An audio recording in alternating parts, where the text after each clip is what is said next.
Greetings, everyone, to the Win Via Trust podcast. I am Mike Robinowitz, and in this podcast, I speak directly with leaders and newsmakers to provide you with both practical guidance and fresh inspiration as you think about trust in your own leadership journey. Today, we are very fortunate to talk with Sean Cohen, the Chief Operating Officer at AWeber, one of the world's leading email marketing and automation software companies. He oversees the activities of all teams, collaborates with the CEO on strategic vision and planning, and delivers results while reinforcing AWeber's core values throughout all company initiatives. Sean's been named for 2 consecutive years in the Philadelphia Titan 100, which recognizes the top 100 CEOs and C-level executives in the area. He has driven his company to become one of the 25 best places to work in Pennsylvania for several consecutive years, including being named a Quartz Best Company to Work for remote employees. He sits on the advisory boards of several companies as well. Sean, thanks so much for joining us today. Let me start by asking, what motivated you to join AWeber, a company which had only 2 other employees at the time? First and foremost, Michael, it's a pleasure to be here. Really been looking forward to this conversation. Joining AWeber back then was very interesting, mostly because when I applied, I was really looking for a job. I wasn't really looking for a career, if you will. And everything on paper sounded like it matched the skills that I had. It was a tech company, it was local, they were hiring. I needed a job, so it was pretty exciting. And then when I walked into the building and I saw basically that in reality there was only 2 other people who worked there. One of them was wearing sandals. There was a fridge filled with beer. To be honest with you, I was sold right there. But honestly, what quickly became very paramount was the mission in terms of what they were offering.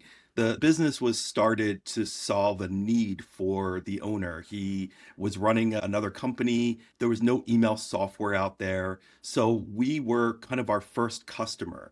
And that deeply rooted sense of being our own customer has always been there.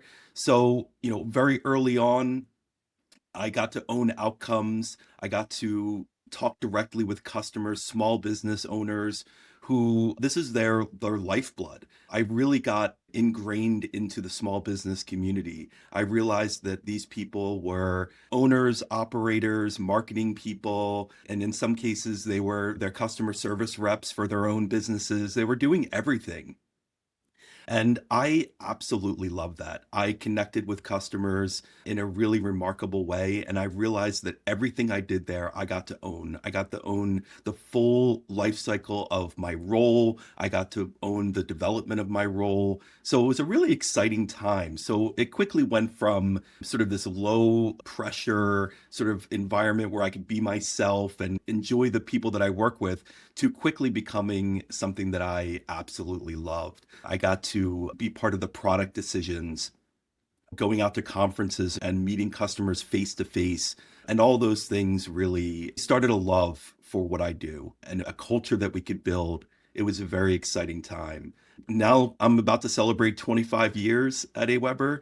So we've come a long way, but those roots that we created back then still hold very true. Well, I'm sure AWeber is very happy that you stayed for the 25 years. Is there a moment or was there a pivotal moment when you knew that the company had arrived?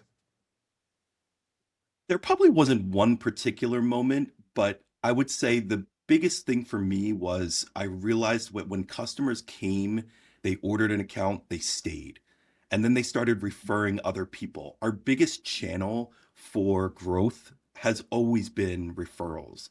And to me, that's something I learned very early on, that when you provide a service for customers that they love, you do it with passion and empathy, and you give them a good value, that they stick around and they want to tell other people about it. We know through lots of data when somebody has a bad experience, they try to tell the whole world. When they have a good experience, they tend to only tell a few people. So the fact that we were growing based on those good experiences and people telling other people about it, I think I knew we arrived at that point.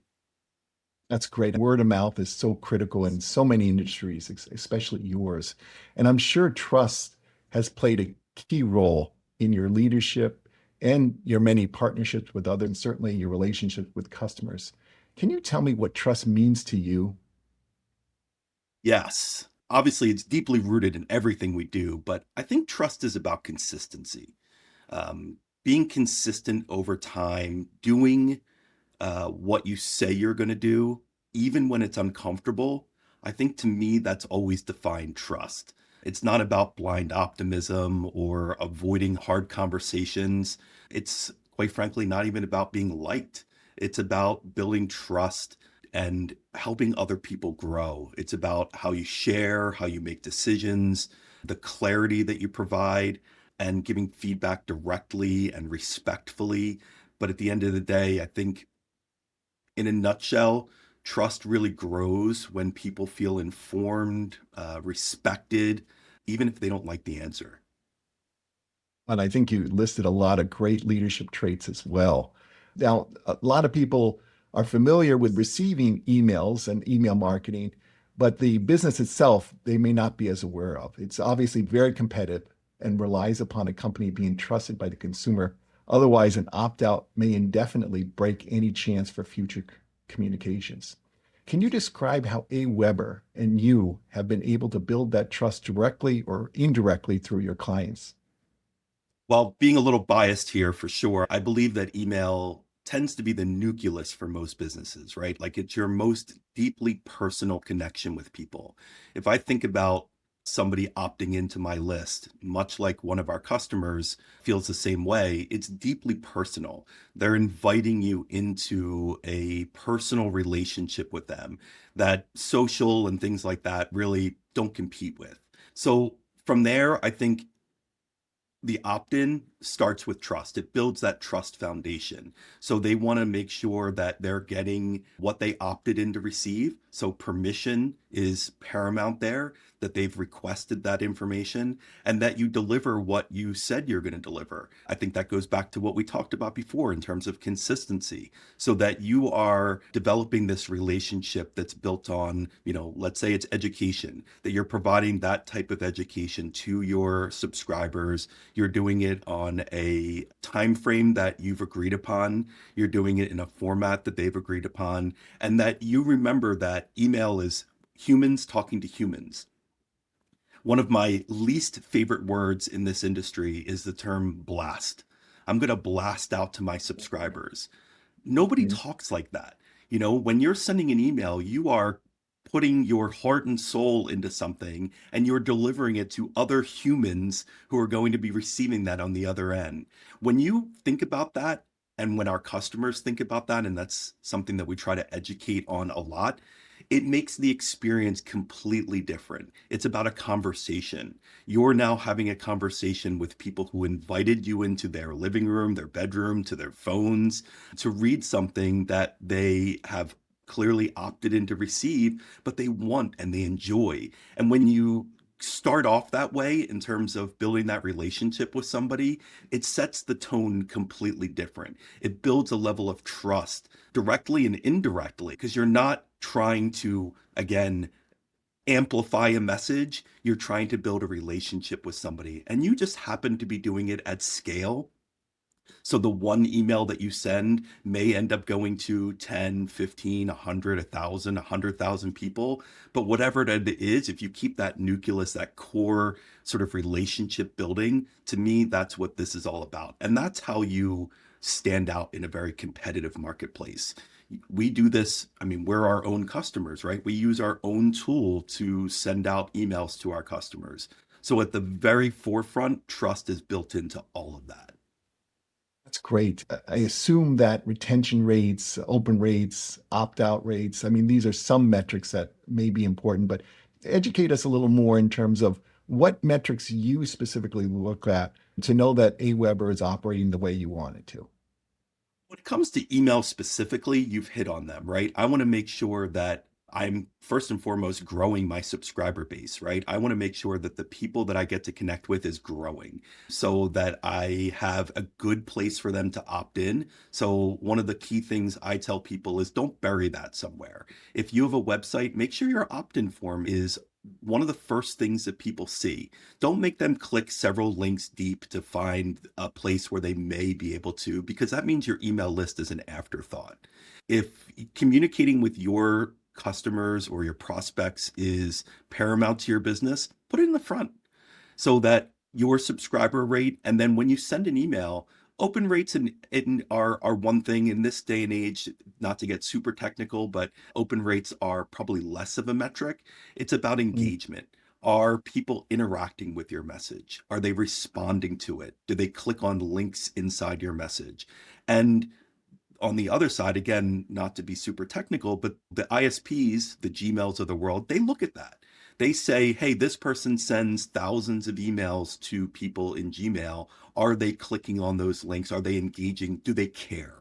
So, again, coming full circle to the beginning of our conversation, when you're building trust and rapport and you're developing relationships with people, they tend to look forward to what you're sending to them. They look forward to opening it. They engage with you because maybe you ask questions inside your emails that spark things for them that they want to know more about. And when they respond and they click on your messages, they click on the links within your messages, all of those are indicators to us that we're doing a good job, right? Like the metrics are saying the emails that we're sending out to people, people care about, the customers, the subscribers, the prospects that we want to interact with. So we have the audience right.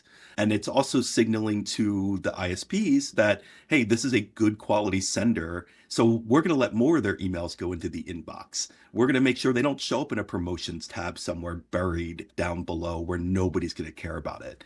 I think the one thing to kind of tie this all in a bow is that when you're, in most companies, and I say this with a very much a grain of salt because I hope that most companies aren't like this, but traditionally they are. As you grow in your role within an organization, you tend to get further away from the customer, right? You're maybe not interacting with the customers day in and day out, or even at all in some cases, depending how far up you get as a leader within an organization.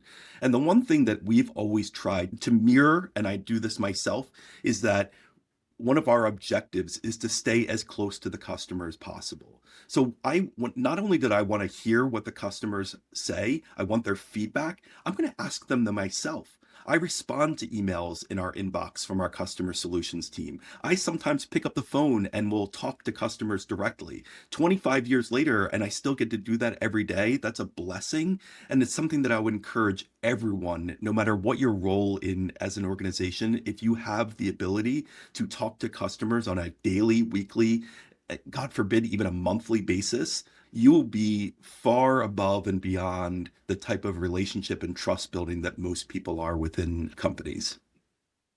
You're offering, Sean, a lot of great best practices just for leadership in general. Connecting with customers on a daily or periodic basis really reinforces why we're in business at all. So thanks for reinforcing that. Now, you're a CEO for a company that has a totally remote workforce in general. And that must present some unique challenges and opportunities as a leader. Can you talk to me about some of the key best practices in leading remote teams?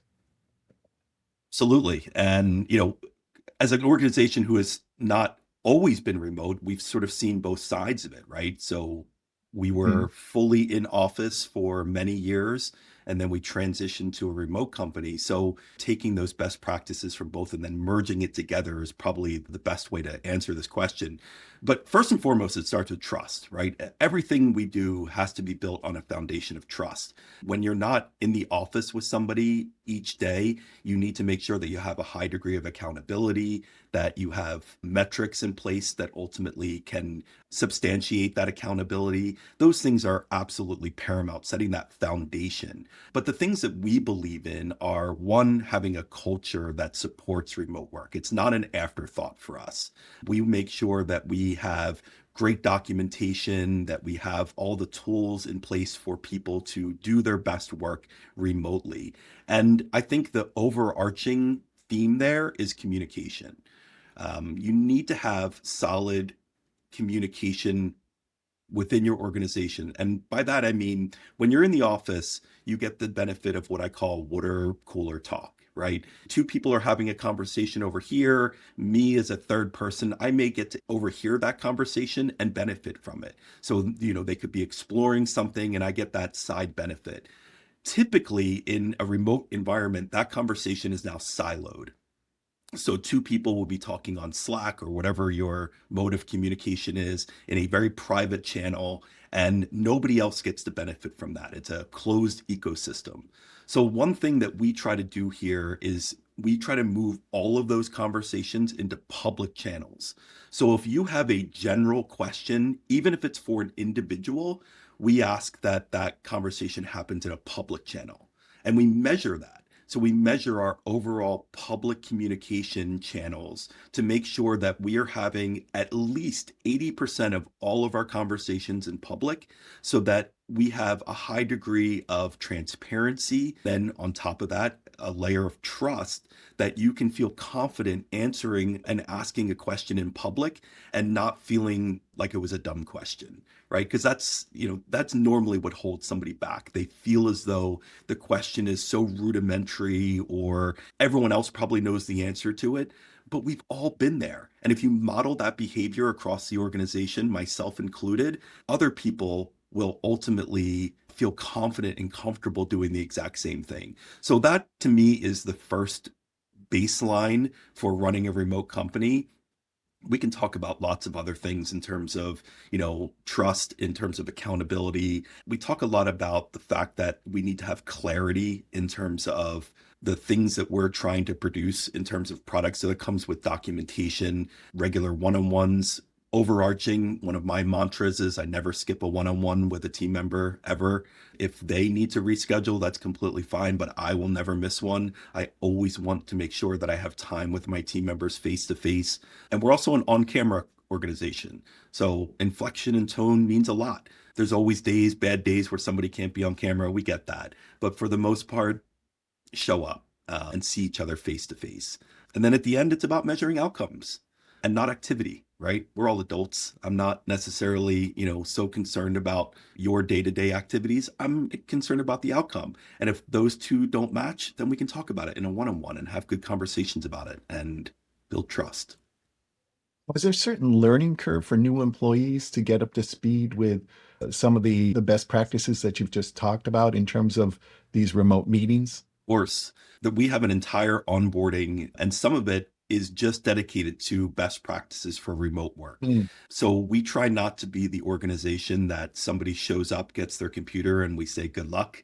We really try to be intentional about their onboarding. So we have lots of presentations. We give them all of the tools, their physical hardware that they need to be good remote team members. You and I were kind of talking a little bit off camera. Good microphones, headsets, a great camera, a big monitor so that you can, be super productive and have lots of real estate. All of that goes into it.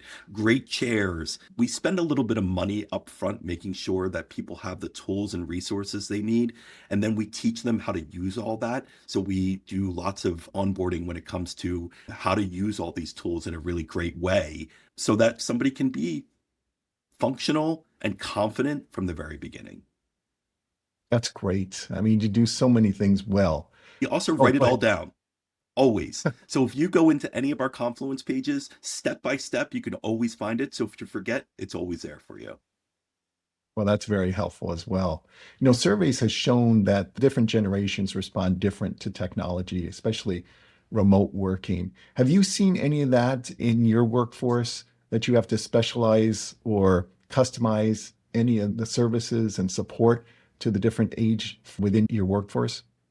Sure that we've had to see anything in terms of customization, Mhm. but what I will say with that is that you need to gauge a baseline where everyone's at and adjust your education to those baselines. You can't expect that everyone comes in with the same type of knowledge coming in, and that's with any role, but we think about that from a remote adaptive perspective as well. If somebody hasn't worked remotely before, they're going to need some more time. They're going to need a more of an adjustment period. They may need more education or training, and we make sure that we build that in for people. When somebody has worked remotely their whole life, sometimes they come in and teach us things, and we learn and grow from that. So it's about meeting people where they're at, trying to figure that out immediately, or quite frankly, as early as possible, and then adjusting along the way and not expecting that everyone's at the same level and being disappointed at the end.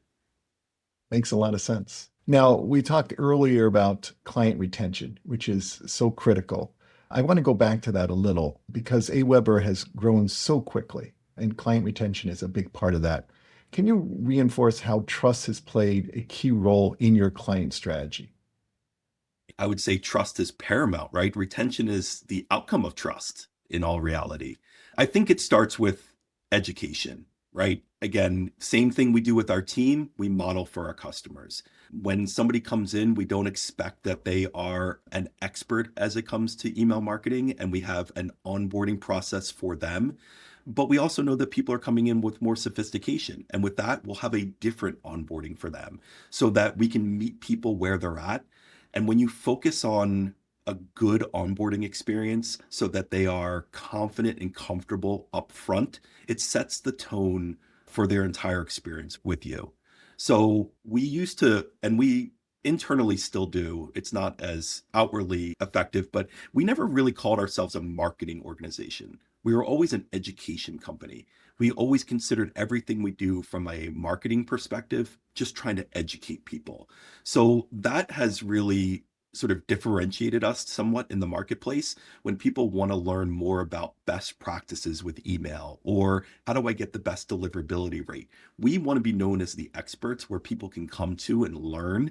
And of course, we want them to use our service after that. But, even if they don't, we feel like we've accomplished something with an individual. We've helped them to be better stewards of the thing that we love, which is email marketing.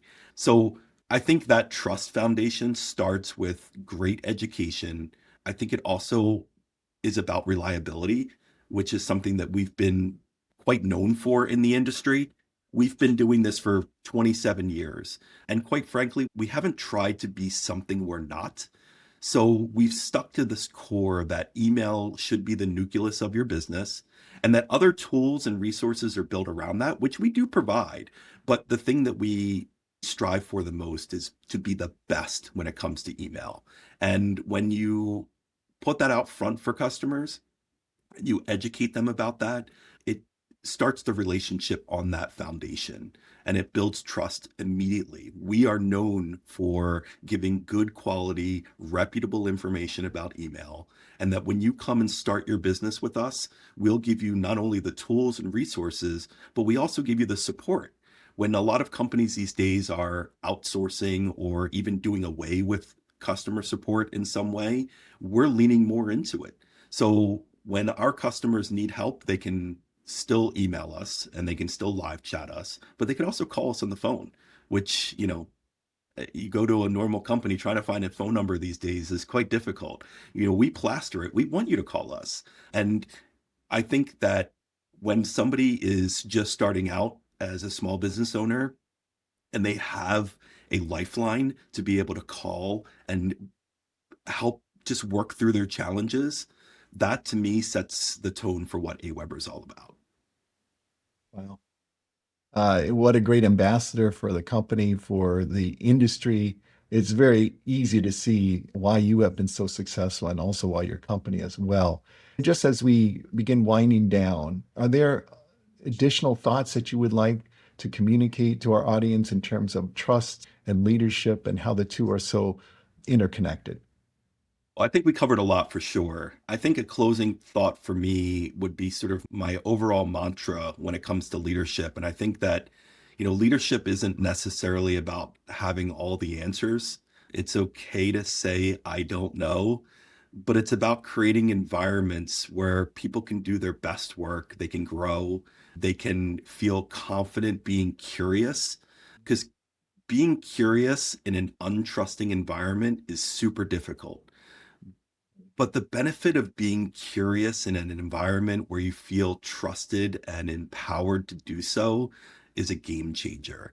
So that to me is the environment that I've tried to create here at AWeber and quite frankly, to educate anyone who will listen to me about it.